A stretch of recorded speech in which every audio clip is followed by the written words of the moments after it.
मैं Rajesh Lakhira, assistant professor chemistry, government girls college Taranagar. आज अपना टॉपिक है विद्युत ऋणता के अनुप्रयोग। तो विद्युत ऋणता है वो काम क्या आती है, इसको आज अपने पढ़ने वाले हैं। तो विद्युत ऋणता के अनुप्रयोग मुख्य मैंने लिखे हैं। सबसे पहला अनुप्रयोग है प्रतिशत आयनिक लक्षणों का निर्धारण, कि विद्युत ऋणता की सहायता से प्रतिशत आयनिक लक्षणों का निर्धारण किया जा सकता है। तो इस टॉपिक को मैंने न्यूमेरिकल सहित एक अलग से वीडियो बना दिया है, उसको जरूर देख ले। प्रतिशत आयनिक लक्षणों का निर्धारण, इसको अपने इस वीडियो में अपने थोड़ा सा इसका विचार करेंगे कि प्रतिशत आयनिक लक्षणों का निर्धारण कैसे किया जा सकता है विद्युत ऋणता की सहायता से। तो विद्युत ऋणता की सहायता से प्रतिशत आयनिक लक्षणों का निर्धारण के लिए आप ऐसे मानो कि यदि किसी भी कंपाउंड के अंदर आपको प्रतिशत आयनिक लक्षण देखना है, जैसे मान लो कोई भी, जैसे मान लो NaCl है, तो Na की विद्युत ऋणता 0.9 होती है, Cl की 3 होती है। सबसे पहले अपने को विद्युत ऋणता का अंतर ले लेना है, डेल्टा En निकाल लेनी है। विद्युत ऋणता का अंतर डेल्टा En निकाल लेंगे। डेल्टा En निकालने के बाद में एक सूत्र होता है निसमाइत का सूत्र। निसमाइत ने एक प्रतिशत आयनिक लक्षण ज्ञात करने के लिए एक सूत्र दिया था कि 16 delta En plus 3.5 delta En की स्क्वायर। इस सूत्र की सहायता से आप है वो प्रतिशत आयनिक लक्षण है वो आसानी से ज्ञात कर सकते हो। तो डेल्टा En का मान रख दो इसमें, और डेल्टा En का मान रख दोगे तो विद्युत आ जाएगा।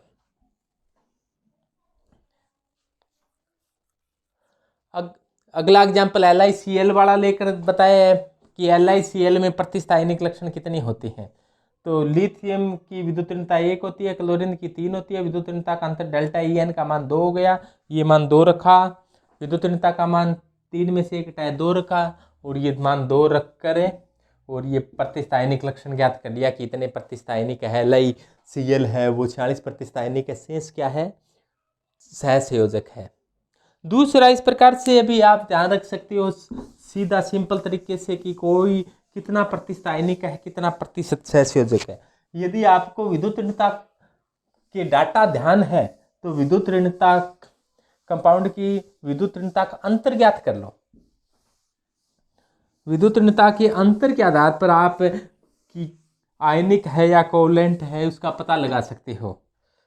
तो यदि विद्युत ऋणता का अंतर डेल्टा En का मान है 1.7 से अधिक, 1.7 से अधिक है तो कंपाउंड वो होगा, वो आयनिक कंपाउंड होगा, आयनिक होगा। यानी कि उसमें प्रतिशत आयनिक लक्षण 50% से अधिक होते हैं। यदि किसी कंपाउंड में प्रतिशत आयनिक लक्षण 50% से अधिक होते हैं तो उसको आयनिक कहते हैं। यदि विद्युत ऋणता का अंतर है वो 1.7 से कम है, विद्युत ऋणता का अंतर 1.7 से कम है तो इसे कहेंगे कोवलेंट कंपाउंड। तो इसमें प्रतिशत आयनिक लक्षण 50% से कम होगा।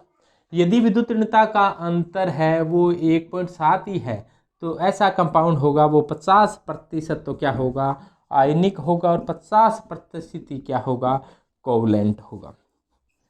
यानी कि कोई भी कंपाउंड कितने प्रतिशत आयनिक होगा और कितने प्रतिशत कोवलेंट होगा विद्युत ऋणता के अंतर के आधार पर आप ज्ञात कर सकते हो। यदि विद्युत ऋणता का अंतर 1.7 से अधिक है तो आयनिक होगा, 1.7 से कम है तो कोवलेंट होगा, और 1.7 ही है तो 50% आयनिक होगा, 50% कोवलेंट होगा।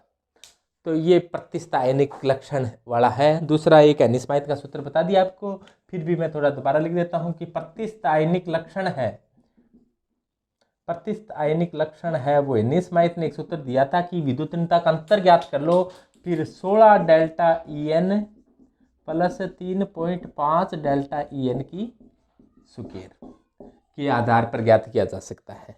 या फिर इसको इस प्रकार से भी लिखा हुआ आ सकता है कि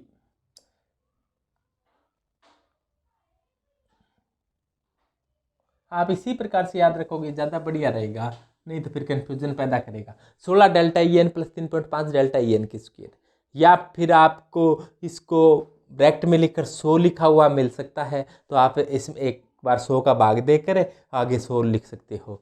ये इस प्रकार से बना सकते हो ना कि इसमें इंटू 100 कर दें और भाग भी क्या कर दें शो कर दें तो सूत्र क्या हो जाएगा कि 0.16 delta E N plus 0.035 delta E N की स्क्वायर इंटू 100%। तो इस सूत्र की बजाय ये सूत्र ज़्यादा सरलता से याद हो जाएगा, 16 delta N plus 3.5 delta N की स्क्वायर। बाई चांस आपको ऑब्जेक्टिव एग्जाम दे रही हो तो इस प्रकार का सूत्र आ जाए तो आप इस सूत्र में कोई और कुछ नहीं है, 100 का भाग दे दिया और 100 का गुणा कर दिया। भाग इसमें भी दिया जाएगा, इसमें भी दिया जाएगा और 100 का गुणा दोनों के साथ हो गया।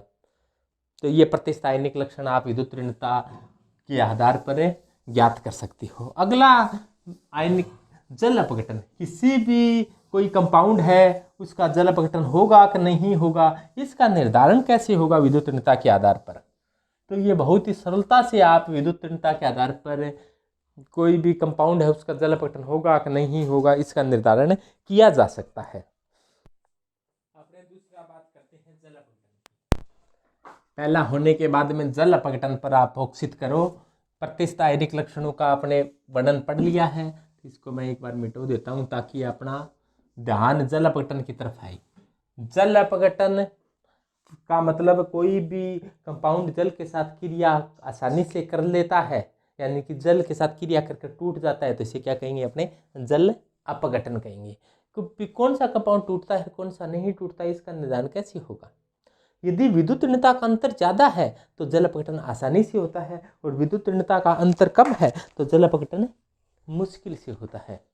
तो विद्युत ऋणता का अंतर, जैसे अपने एग्जाम्पल लें BCl3, एक एग्जाम्पल लें Cl2O। BCl3 में बोरोन की विद्युत ऋणता कितनी होती है, क्लोरीन की 3 होती है। इसमें क्लोरीन की 3 होती है और ऑक्सीजन की 3.5 होती है। तो यहाँ पर विद्युत ऋणता का अंतर डेल्टा ई एन है वो 0.5 है। और यहाँ पर विद्युत ऋणता का अंतर लीना बेचारी बचने के नाम और फंसी, तो 1, 1.5 और 2। बोरोन की विद्युत ऋणता कितनी होती है, 2। विद्युत ऋणता का अंतर यहाँ पर कितना है, 3 - 2। तो यहाँ पर विद्युत ऋणता का अंतर है वो 1 है और यहाँ पर विद्युत ऋणता का अंतर है 0.5 है। दोबारा से ध्यान दो मैं क्या बोलना चाह रहा हूँ कि अपने 2 कंपाउंड लिए, एक BCl3 लिया और एक Cl2O लिया। BCl3 बोरोन की विद्युत ऋणता 2 होती है, क्लोरीन की 3 होती है। Cl2O में क्लोरीन की 3 है और ऑक्सीजन की 3.5 है। तो यहाँ पर विद्युत ऋणता का अंतर आधा है और यहाँ पर विद्युत ऋणता का अंतर 1 है। तो यहाँ पर विद्युत ऋणता का अंतर ज़्यादा है तो जल अपघटन क्या होगा, आसानी से होगा। यानी कि यहाँ पर अपने ऐसे कह दें डेल्टा ई एन है वो अधिक है। डेल्टा ई एन अधिक हो तो जल अपघटन होता है। जल अपघटन आसानी से संपन्न हो जाता है। और यहाँ पर यदि डेल्टा ई एन का मान कम है, डेल्टा ई एन का मान क्या है, कम है, तो जल अपघटन होगा वो क्या होगा, कठिनाई से होगा, मुश्किल से होगा, आसानी से नहीं हो पाएगा, क्योंकि यहाँ पर डेल्टा ई एन का मान क्या है, कम है। अतः जल अपघटन क्या होगा, कठिनाई से होगा, मुश्किल से होगा। जैसे देखो यहाँ पर देखो BCl3 है, बोरोन के साथ 3 क्लोरीन जुड़ी हुई है। इसकी क्रिया जल के साथ कराई मैंने। जल का सूत्र H2O, या मैं ऐसे लिख दूं H2HR 1 ऑक्सीजन है, H2O। यहाँ पर क्लोरीन की विद्युत ऋणता 3 है, बोरोन की 2 है। तो क्लोरीन की विद्युत ऋणता ज़्यादा है तो बंध के इलेक्ट्रॉन क्लोरीन के नज़दीक रहेंगे और बोरोन से दूर रहेंगे तो बोरोन पर आंशिक धनावेश आ जाएगा और क्लोरीन पर आंशिक ऋणावेश आ जाएगा। जिसकी विद्युत ऋणता ज़्यादा होती है उस पर आंशिक ऋणावेश, जिसकी विद्युत ऋणता कम होती है उस पर आंशिक धनावेश आ जाता है। इसी प्रकार से ऑक्सीजन पर आंशिक ऋणावेश और हाइड्रोजन पर आंशिक धनावेश आ जाता है। अब देखो प्लस और माइनस के बीच में एक आकर्षण होता है। आकर्षण के फलस्वरूप इनके बीच में क्या बन जाता है, बॉन्ड बन जाता है। इनके बीच बॉन्ड बन जाएगा। H और Cl के बीच में बॉन्ड बन जाएगा, और Cl के बीच में बॉन्ड बन जाएगा। तो इस प्रकार से क्या बन जाएगा, एक बंध का निर्माण हो जाएगा, HCl HCl HCl, यानी कि 3 HCl है वो बाहर निकल जाएंगे। 3 जो हाइड्रोक्लोरिक अम्ल है, 3 HCl है वो बाहर निकल जाएंगे। बचा क्या, B के साथ है वो OH OH और OH, 3 OH बच गई, OH OH और OH, 3 OH। इसको आप ऐसे भी कह सकते, ऐसे भी लिख सकते हो, H कितने हैं 3, एक साथ लिखे H कितनी है 3, फिर B है और O भी कितनी है 3, H3BO3। H3BO3 नाम सुना होगा, ये कौन सा अम्ल है, ये बोरिक एसिड है, बोरिक अम्ल है। बोरिक अम्ल का नाम सुना होगा। बोरिक अम्ल जो कैरम खेलते हैं, कैरम में एक पाउडर सा डालते हो ना आप कैरम, तो जो पाउडर होता है कैरम खेलते समय वो बोरिक एसिड होता है। बोरिक एसिड पुराने टाइम में आँख दुखनी आ जाती थी, आँख के कोई गुमारनी वगैरह हो जाती थी, तो आँख के अंदर एक मार्केट में कैप्सूल सा आता था, उस कैप्सूल को ऊपर से तोड़ा और तोड़कर आँख में डाल लेते थे। तो वो उसमें जो डाला जाता था वो बोरिक एसिड ही होता है। और बोरिक एसिड की प्रवृत्ति कैसी होती है, एंटीसेप्टिक होता है, ये एंटीसेप्टिक होता है। एंटीसेप्टिक होने के कारण इसका उपयोग है वो अपने आँख धोने में, आजकल मार्केट में आँख धोने का पाउडर आता है, उसको पानी में मिलाकर और आँख धो लेते हैं। जब अपनी आँख में कोई इन्फेक्शन या कोई दर्द वगैरह होने लग जाए तो वो बोरिक एसिड ही होता है, यानी कि इसका तनु विलीन काम में लिया जा सकता है। और बोरिक एसिड एक अम्ल होता है, दुर्बल अम्ल होता है। तो ये आसानी से आप समझ में आ गया। और 3 क्या बन गया इसके साथ, 3 HCl बन गया, HCl 1 HCl 2 और 1 HCl 3 HCl बन गया, ये बोरिक एसिड बन गया। यानी कि इसका जल अपघटन आसानी से हुआ। क्यों आसानी से हुआ, क्योंकि विद्युत ऋणता का अंतर यहाँ पर अधिक था। इसकी बात करें OCl2 की, OCl2, अब देखो ऑक्सीजन की विद्युत ऋणता ज्यादा है यहाँ पर, कितनी 3.5, इसकी क्या है 3, तो बंध के इलेक्ट्रॉन ऑक्सीजन की नजदीक रहेगा, तो इस पर क्या आ जाएगा यहाँ पर प्लस। अब देखो यहाँ पर Cl था, Cl प्रांशिक ऋणावेश है, यहाँ पर भी Cl है, इस प्रांशिक धनावेश है, क्योंकि इसका पड़ोसी कम विद्युत ऋणी था, इसका पड़ोसी अधिक विद्युत ऋणी है, तो अधिक विद्युत ऋणी है तो इस पर माइनस आएगा, इस पर प्लस आ गया। अब इसने क्रिया की जल के साथ है, तो जल की प्रवृत्ति वही है कि जल पर इस पर ऑक्सीजन हाइड्रोजन की विद्युतता ज़्यादा है तो इस पर माइनस और इस पर प्लस, सॉरी ऑक्सीजन की विद्युतता ज़्यादा है तो इस पर माइनस और इस पर प्लस और इस पर प्लस। कुल मिलाकर आप ऐसे देखो कि इसको मैं इस प्रकार से लिख दूं, OH और H, इस विद्युतता ज़्यादा है तो इस पर माइनस, इस पर प्लस। अब देखो प्लस माइनस के बीच में आकर्षण हुआ, अब की बार बंध कैसे बनेगा, इस प्रकार से बना। क्यों बना, क्योंकि विद्युत ऋणता इस प्रकार से थी, तो HOCl बन गया।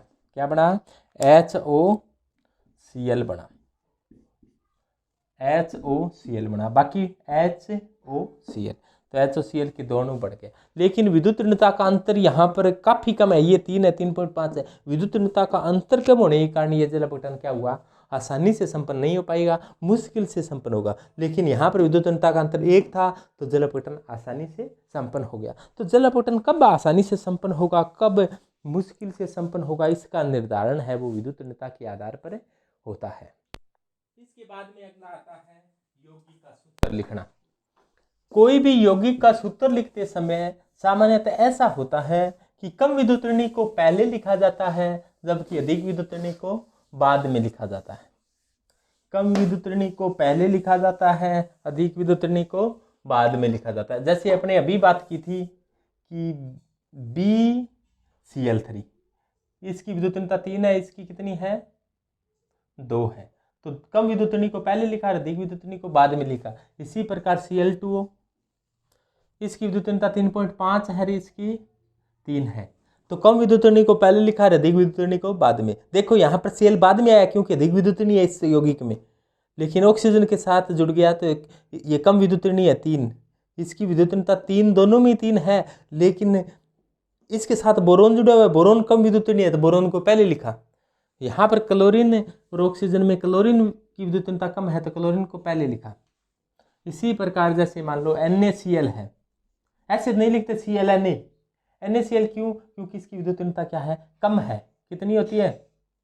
0.9। इसकी कितनी होती है? 3। यानी कम विद्युतनीय को पहले लिखने का चलन है। OF2 देखो, OF2 फ्लोरीन की विद्युतनीयता देखो, इसमें ऑक्सीजन की विद्युतनीयता ज़्यादा थी तो बाद में लिखा।